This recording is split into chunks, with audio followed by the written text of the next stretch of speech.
Littafin bugun zuciya kashi na 10 na marubuciya Fadila Lamiɗo. Gefe ya koma ya zauna yana mamakin halin Jamal. Ita ko Asma'u fuskan nan murtuk ta tsaya gefen da Jamal ke ciki, sannan ta turo baki ta ce gani. Ɗora fuska ya murtuk kamar bai taɓa dariya ba. Sannan ya ce, ni sa'an wasanki ne, za ki tsaya daga nesa kina ce min wani gaki? Ɓata rai tai, kamar za ta yi kuka. Sannan ta matsa kusa da windo ɗin motar tana ci gaba da turo baki. Fuskar shi a ɗaure ya ce, na yi ciwo har na warke, ba ki zo kika duba ni ba.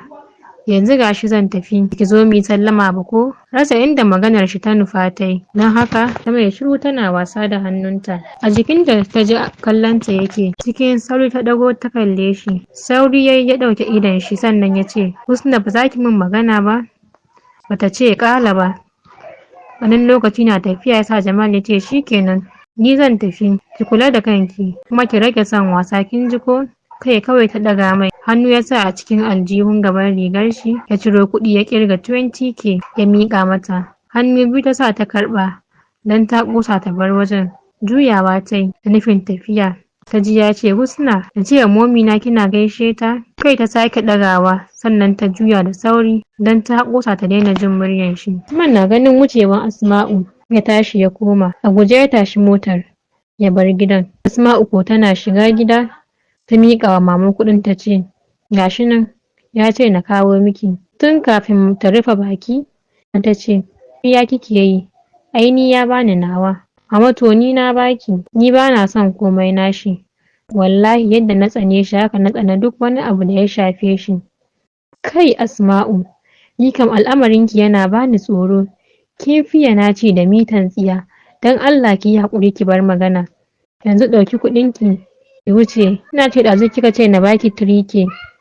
Mama, ki bani, amma ni wallahi ba zan yi amfani da kuɗin shi ba. Miƙewa mama ta yi, tana mai faɗin. Allah ya shirye ki. Tunda Jamal ya tafi, Ma'u sai ta saki jikinta. Kullum da wuri take zuwa makaranta, sai ta fara biyawa gidan su Dini, sannan ta wuce makaranta.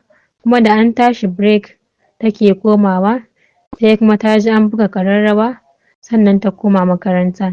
Shaƙuwa sosai suka yi da Dini, baya zuwa ko ina, sai ya jira an tashe su makaranta. Zuwa wannan lokacin ƙawayenta Rahama da Zainab sun fahimci halin da suke ciki tsakaninta da Dini. Don haka dukkansu tsoron mu'amala suke da ita, duk da cewar tabbata ranta akan maganar ba, amma sun san soyayya suke yi. A haka har suka kwashe tsawon wata 8. Zuwa wannan lokacin Ma'u ta fahimci son Dini take. Don haka shi ma Dini soyayyan Asma'u yake ji sosai a zuciyar shi. Sai dai babu fargaban komai a zuciyar shi, dan gani yake ko za a zubar da jini sai ya auri Asma'u. Ita ko Asma'u a nata ɓangaren tana fargaban komai. Ita ko Ma'u a nata ɓangaren tana fargaban kai Dini a matsayin mijin da za ta aura, domin ta san mawuyacin abu ne Abba ya amince da zaɓinta. Don haka ta fara shiga damuwa. Abba ne zaune cikin mota akan hanyar su ta zuwa gidan Dada. Kallon Asma'u yayi sosai, ya ce mama na, wai me ke damun ki kwana biyu? Ƙarya ta shirya a hankali, ta ce babu komai Abba, kai karatu nake, da mun kusa fara jarabawa, ga kuma saukanmu na tahowa. Har cikin zuciyar shi ya ji daɗi, fuskan shi ɗauke da murmushi ya ce, Allah ya taimaka mama na, saura wata 2 ko? Abba. Murmushi yayi, sannan ya ce, kin ga da kin gama sai aure ko? Ita zuciyarta ta buga, cikin sanyin jiki ta ce, Abba, ba yanzu ba. Kul mama na, kar mu yi haka da ke. Insha Allahu, za ki ƙara wata 3 a gida ba. Aure za ki yi mama na. Me amfanin zaman? Nan da nan idonta ya ciko da ruwa. Ba wai auren ba ne ba ta so, ne bata shirya kai shi gida ba. Bata yi aune ba, ta ji hawaye na zubo mata. Hannu ta sa ta share. Abba ne ya juyo ya kalli ta sannan ya ce, mama na kina kuka ne? Shiru tai, tana mai ɗaura hannuwanta duka biyu a fuskanta. Kallonta Abba ya sake yi, sannan ya ce, Asma'u, ki kwantar da hankalinki, Kar ki ga wai dan har yanzu baki kawo kowa a matsayin wadda zaki aura ba zai sa na miki auren dole. Ba ni da niyyar na aurar da ke ga wanda baki so, don haka ki kwantar da hankalinki kin ji ko? Sosai maganar Abba ya mata daɗi a cikin zuciyarta. Ta ce haka na nufin duk wanda nake so Abba zai amince da shi? Yanzu idan na kai mai dini zai bar ni na aura? Da haka suka isa gidan Dada har ta sauka ta shiga ciki. Abba sai kallonta yake yana murmushi tare da gode wa Allah da ya bashi yarinya kintsatsiya. Cikinta babu ƙwari ta shiga gidan Dada. Idon tare sun fara tasawa alamar ta yi kuka. A tsakar gida ta samu Dada tana shara kai tsaye ta wuce ɗaki. Bayan ta Dada ta bi da kallo. Daidai lokacin da Abba ya shigo, Dada ke faɗin, ita kuma wannan me ya same ta? Abba ne ya ce, rabu da ita Dada. Shirmammiya ce. Tabarma ya nufa ya zauna sannan suka shiga gaisawa da Dada. Sun ɗan taɓa hira har ya bada labarin yadda suka yi da Asma'u. Cikin dariya ta miƙe ta ce, ina zuwa bari in ganta. Kan gado ta same ta kwanta ta kifa ciki. A hankali Dada ta saka hannunta ta ɗago ta sannan ta ce, ke kanki ɗaya kuwa?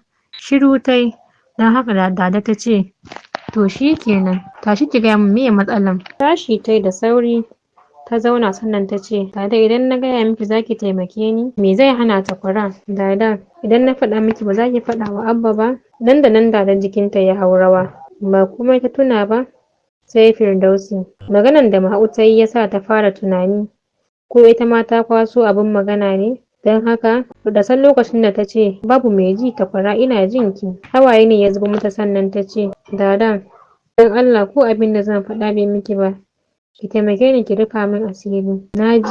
Naji Asma'u menene kike ta maimaita zance ɗaya? Dada ni fa dini nake so. Tsaki Dada ta ja sannan ta ce, to da wannan kike ta kumbiya? Wane ne dini? Dada baki gane shi ba? Shamsu fa na layin makarantar mu. Zaro ido Dada ta yi tare da dafa kirji a rikice ta ce, kar dai ki ce min wannan tambaɗaɗɗen yaron. Cikin sauri Asma'u ta duro ta saka hannunta duka biyu ta rufe bakin Dada.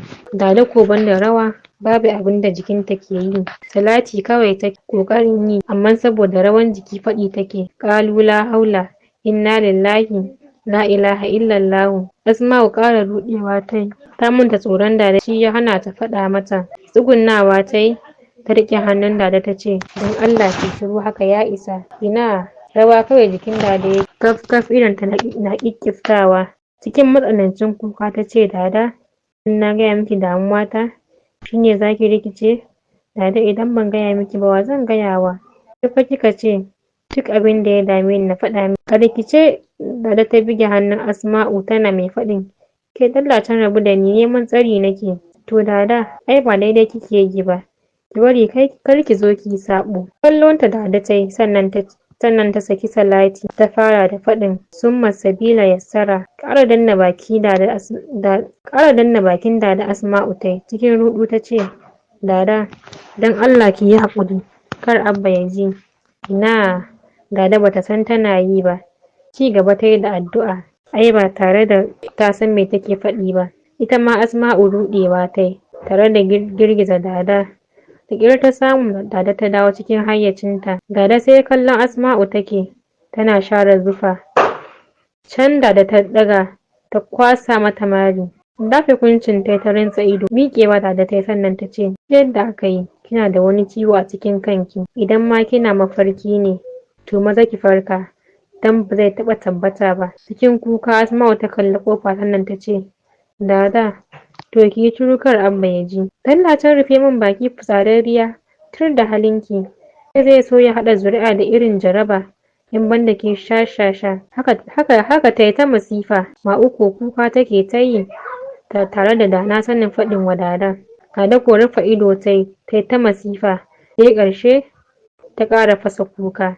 Sai da suka yi mai isansu sannan ta ce ma Asma'u, ki yi wa girman Allah ki fita harkan yaran nan. Ni daman tun da na gan ku tare kwanaki hankalina bai kwanta ba. Na firgita da ganin ku tare. Wallahi takwara ina gargaɗin ki kar ki yadda Abban ki ya ji wannan maganar. Kin san ba lafiyayye ba ne. Tuntuni aka ce zuciyar shi tana dab da bugawa. Kudindina kai Asma'u tai tana kuka ciki can ta ɗago kai ta ce, shikenan da naji na haƙura, idan Allah ya so zan cire shi a zuciyata, sannan da dan Allah kar ki gaya wa kowa. Cikin faɗa ta ce, ba zan yi shiru ba Asma'u, idan na yi shiru na zuba ido wani abu kuma ya faru fa. Dada, babu abin da zai faru, na miki alƙawari daga yau ba zan sake kula shi ba. Yadda Asma'u ta maraice ne ta ba wa Dada tausayi, don haka ta shiga mata nasiha. Da gaske jikin Asma'u ya yi sanyi, Dada ta kula da haka, don haka bayan ta gama ita da kanta ta ɗago Ma'u ta share mata hawaye ta ce, je kar abban ki ya gaji da jira. Sai suka samu abba, ganin fitowar ya sa shi faɗin, da zan je na dawo ne. A'a, kar ka batta, sata a gaba ku tafi gida.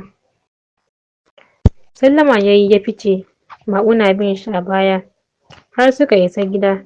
Tana share hawaye, abba na kula da ita amma yayi kamar bai ganta ba. A tunanin shi maganar auren da yayi mata ne.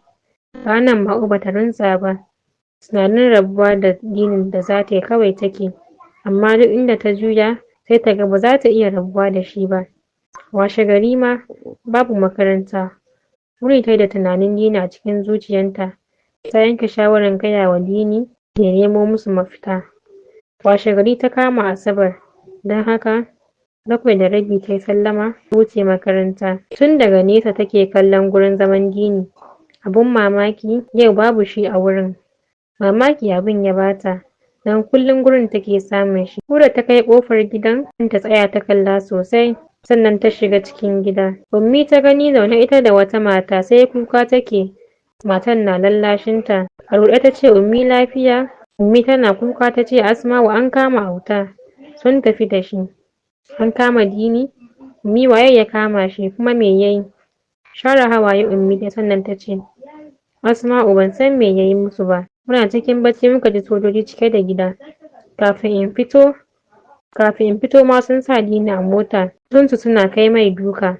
Tsugunnawa Ma'u ta fara kuka, sai da ta yi mai isar ta sannan ni babu wanda ya bi bayan su.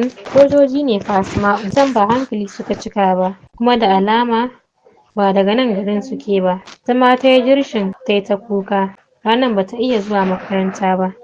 Tana ganin lokacin tashi yayi ta wuce gida. Tana tafiya tana kuka. A ƙofar gida suka ci karo da Abba. Kallon ta ya ga idon ta jawur ya ce, lafiya? Abba cikina ne yake min ciwo. Cikin tausayawa Abba ya ce, to sannu, maza ki shiga gida. Kai tsaye ɗakin mama ta shiga, domin yau ta rasa inda za ta tsoma ranta. Jikin mama ta faɗa, sannan ta saki kuka mai ban tausayi. Jikin mama ne yayi sanyi, dan ba ta taɓa ganin Asma'u tana irin wannan kukan ba. Cike da damuwa ta ce, Asma'u daina kuka ki gaya min me yayi zafi. Cikin muryar kuka ta ce, mama ba ni da lafiya. Jawo ta mama ta yi ta rungume, don yanayinta ya fara ba wa mama tsoro. Tana kwance a jikinta ta ce, menene yake miki ciwo? Sani ba mama, wallahi ban san abin da ke min ciwo ba. Shiru mama ta yi tana kallon Ma'u. Zuwa can ta ce, Asma'u, idan akwai abin da ke damun ki faɗa, kar ki ce za ki ɓoye mana damuwarki. Shiru ta yi, bata sake cewa komai ba. Sai kwance jikin mama, jefi tana jin ajiyar zuciya. Ganin ta samu natsuwa, mama ta kalle ta sannan ta jawo wata leda kusa da ita ta ɗaura mata a jiki. Duk da tana cikin damuwa, da zumuɗi ta fara buɗe ledan. Da kwalin waya ta fara cin karo. Cikinta babu kwari ta buɗe kwalin wayan, sannan ta ciro waya. Waya ce lafiyayya, daɗi ta ji sosai. Ajiye wayan ta yi, ta ƙara leƙa ɗayan ledan. Takalma ne ƙafa 3 masu kyan gaske, da kuma turare masu tsada. Kallon mama ta ce, mama wannan kayan fa naki ne, yayanki ne ya kawo miki, ya ce a gaida ki, sauri yake, aiki ne ya kawo shi. Yayana? Mama, wane ne yayana?